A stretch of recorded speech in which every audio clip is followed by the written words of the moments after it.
They exposed the six ruling families in Ready or Not 2, bro. I went to go watch this movie, and I feel like people that was watching this movie does not realize that this happens in real life. Like, the stuff that's happening in this movie happens in real life. In Ready or Not 2, a council of 6 ruling families controls the global infrastructure. To maintain their seat at the table, they've made a pact with an ancient entity known as the Baal, who demands ceremonial offerings in exchange for absolute power. Bro, like, this happens in real life, and people just think that it's just a movie, bro. This is what the elites do in real life because they have so much money. They just offer up innocent people, innocent lives, animals. They offer the blood of innocent people and lives and animals just so that they can keep their contract with this devil, so they can keep making all this money, bro. And these people just think that it's just a movie that was put out just for entertainment, bro. No, the industry will put out what they're doing to show people so they won't have that guilt eat them up inside. I've been trying to tell people. Most will call this a dark horror fantasy. The film's depiction of elite families meeting in secluded locations to commit the unthinkable feels less like fiction and more like a mirror. With everything being revealed in the world as of late, the idea of a hidden council ruling with no consequences sounds more believable than ever. Is this just a horror movie, or is it a reflection of the power structures we see in plain sight? This is real life, bro, and they try to put some type of comedic value. They try to put some type of comedic lines into the movie so it could be like, haha, it's funny, haha. But bro, this is real life, and at the end of the movie, it was so horrifying, bro, when all these people just blew up and just died. Bro, you have to watch the movie, bro. Today, we're breaking down the 6 ruling families of Ready or Not 2 and revealing the interesting connections to the world we live in.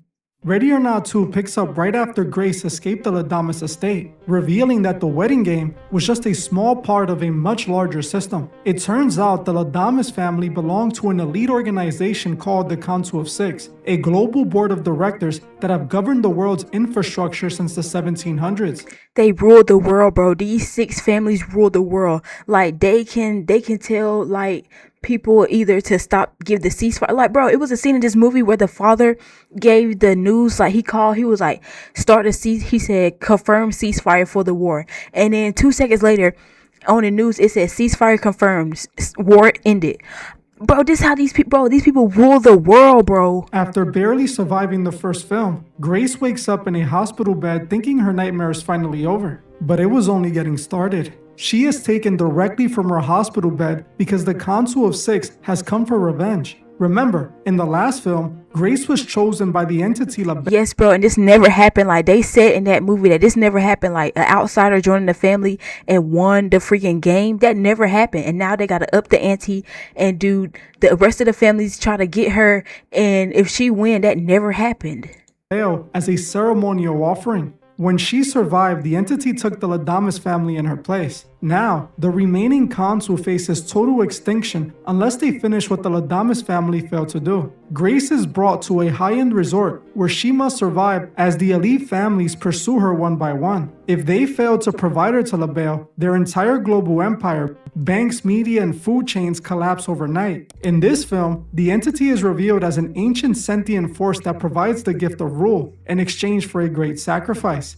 The families don't just worship him, they are legally bound by a contract that is absolute. They have to sign with their blood, bro. They cut their hand and they use their blood as the ink, and they sign it.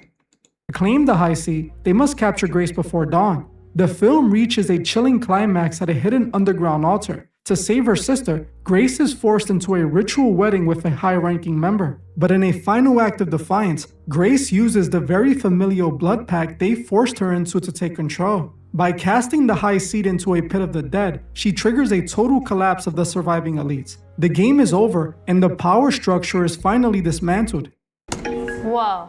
What's that? I just built a budgeting app. Bro, this movie was so good, bro. As far-fetched as this movie might seem on the surface, believe it or not, the underlying message is not that far off from what we see in the world today. While the first film focused on the isolated madness of a single elite family, this sequel forces us to look at something most people completely overlooked. It's not just about one person or one rogue group, it's about an entire system. It's a system, bro. They kept saying in the movie, she was saying she's not a bad person, the system is bad, and she was just following the system. long been observed by historical analysts that much of our global infrastructure is influenced by a very small, concentrated group of powerful dynasties. While there might not be exactly 6 families in every specific boardroom, many do believe that a handful of ancient old money structures exert a silent control over the world.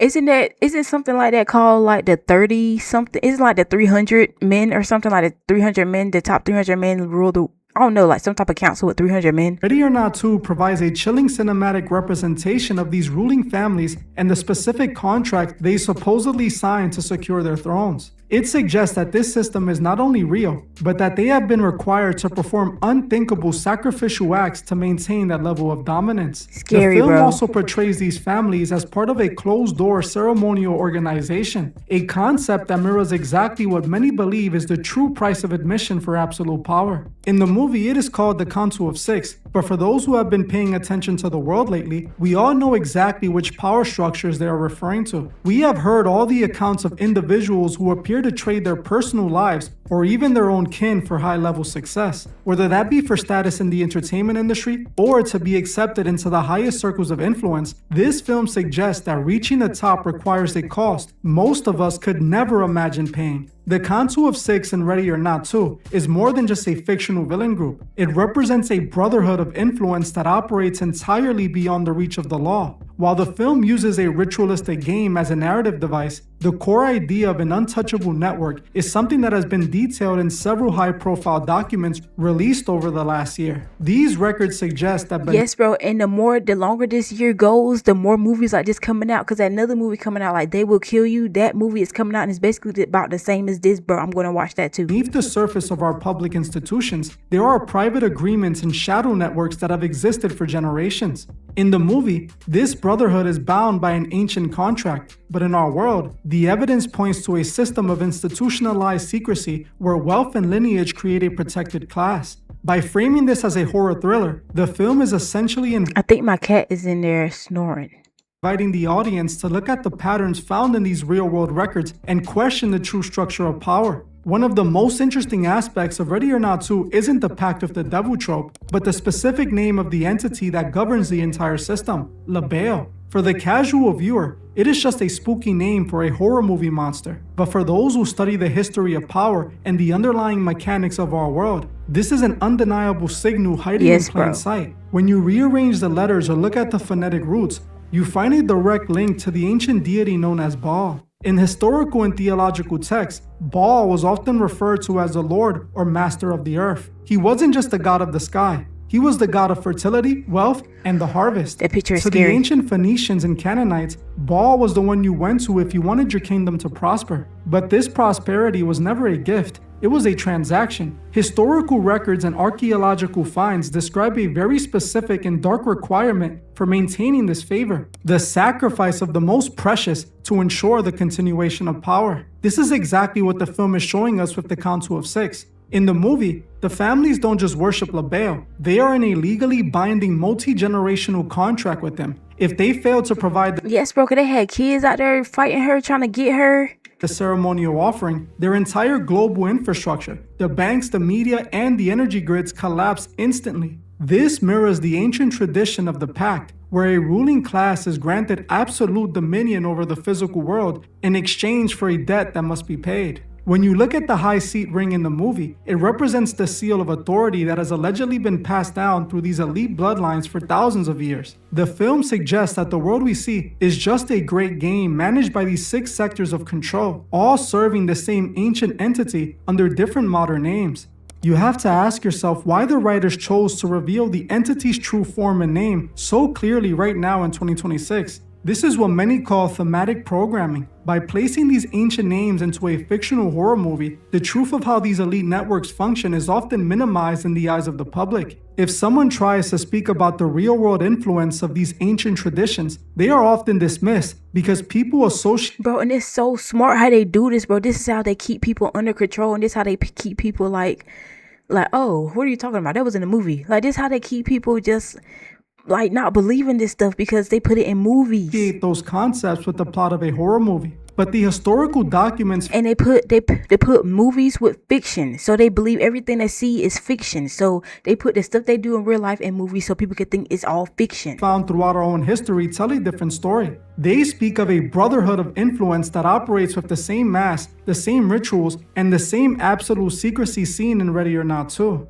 The film is showing us that the high seat isn't just about money. It's about a hierarchy that views the rest of humanity as mere commoners to be used in their ceremonies. The name Labeo serves as a linguistic signature. In many high-level circles, using a variation of an ancient name is a way of signing the work. It's a signal to those in the know that the story being told is grounded in a specific tradition of power. By analyzing the connections to Baal, we are peeling back the layer of fiction to see the blueprint beneath. The Council of Six isn't a new idea. It is the modern evolution of an ancient structure that has never truly gone away. It has simply traded its stone altars for boardroom tables and high-end resorts. When you see the protagonist being prepped for the ceremony in the film, it serves as a modern metaphor for the same ancient powers. In the past, being cast out of the favored circle meant physical exile. Today, as the film suggests, it means the deletion of your bank accounts, your identity, and your ability to function in society.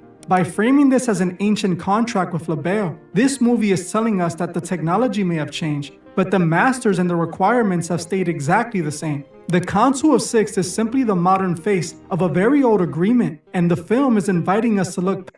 If you hate Oh my tomatoes, gosh. kale, or literally anything else, Hungry Root is for you. Meal kit services are Past the mass to see the documents that signed it all into existence. If the name is real and the rituals match the historical records, at what point do we stop calling this a movie? The writers of Ready or Not 2 are essentially handing us a map. They are showing us that the true high seat of power isn't found in a government building, but in the private retreats where these contracts are renewed. By grounding the entity in the history of Baal, they're Bro. acknowledging that this system predates our modern laws and operates on a level that most people are too afraid to even acknowledge. It is a system of absolute control, hidden behind the guise of a wedding game. But as we've seen from recently released records and documents, the reality of these secret networks is far more integrated into our daily lives than we ever suspected. As we watch Grace and Faith walk away from the remains of the Danforth Resort, we have to realize that the high seat isn't just a prop in a horror movie. It represents a reality that is becoming increasingly visible in our own world.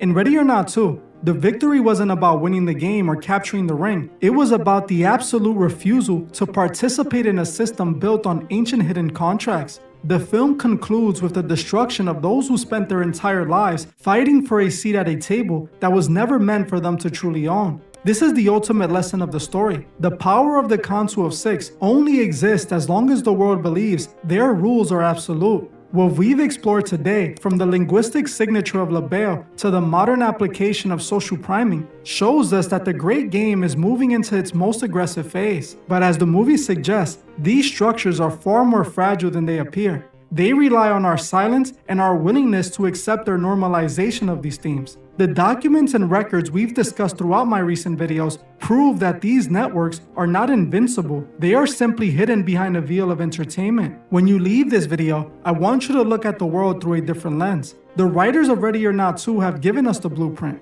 and now it's up to us to recognize the patterns that are easily spotted. In fact, this pattern is found in several movies, just like we saw in Late Night with the Devil. I think a video on movies secretly about Mr. Labeo will be an important one. If you want to see that, comment part 2 below, and if enough of you are interested, I'll make sure that's the very next video.